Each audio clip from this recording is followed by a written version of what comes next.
अम्मी, मुझे बहुत भूख लगी है। छोटी सी बच्ची की कांपती आवाज ने कमरे की खामोशी तोड़ दी। चूल्हा ठंडा था, बर्तन खाली थे और दरवाजे के पास बैठी ज़ैनब की आंखों में बस एक ही सवाल था, क्या आज भी हम भूखे सोएंगे?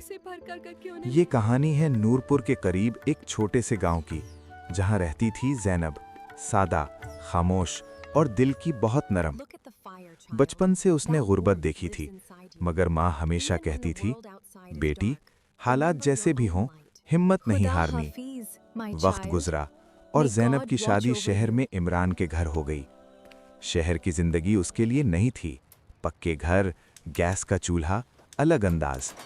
मगर एक चीज नहीं बदली थी, लोगों के रवैये। सास नसरीन बेगम हर बात पर ताना देती, गांव से आई है, क्या समझ आएगी इसे। ज़ैनब खामोश रहती, क्योंकि उसे सिखाया गया था, रिश्ता बचाना बहस से बड़ा होता है। एक दिन अचानक गैस खत्म हो गई। इमरान, नया सिलेंडर ले आओ, सास ने हुक्म दिया।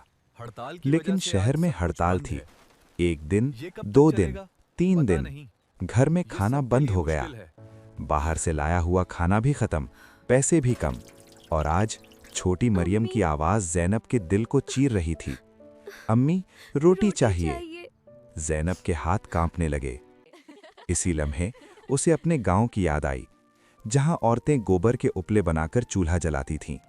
वो आहिस्ता से उठी, घर के पीछे गई और चुपचाप गोबर जमा करने लगी।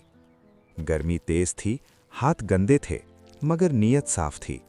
बस आज मेरी बेटी को भूखा नहीं सोना पड़ेगा, वो खुद से बोली। दीवार पर एक एक करके उपले लगाती गई, जैसे वो भूख के खिलाफ दीवार खड़ी कर रही हो। अचानक पीछे से आवाज आई, ये क्या कर रही हो तुम? नसरीन बेगम की आंखों में गुस्सा था। घर को नापाक करोगी, गोबर हाथ लगाकर।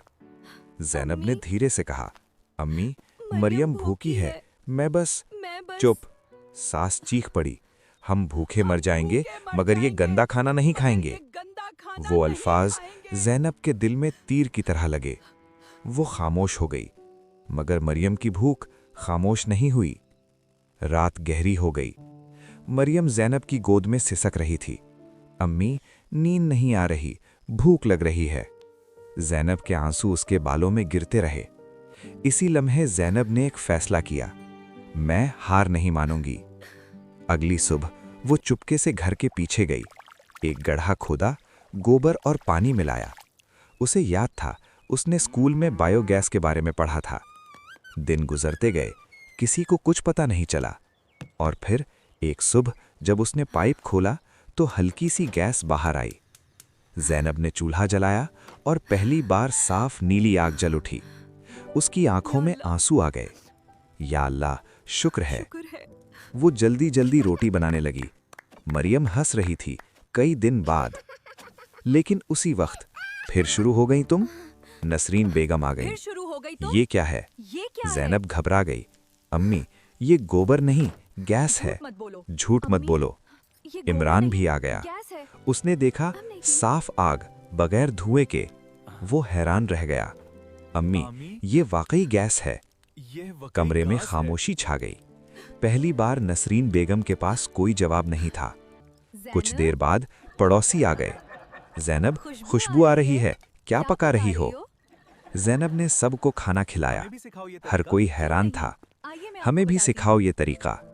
और फिर ज़ैनब हर घर गई, हर घर में चूल्हा जलाया। हर माँ के चेहरे पर सुकून वापस आया। जो लड़की कल तक गवार कहलाती थी, आज वो पूरे मोहल्ले की उम्मीद बन गई थी। शाम को वो वापस आई और खामोशी से सास के सामने थाली रख दी।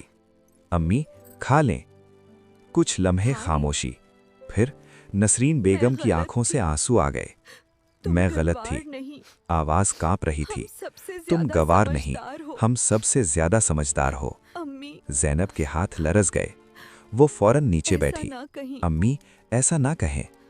नसरीन बेगम ने उसे गले लगा लिया। पहली बार सच्चा प्यार था इस गले में।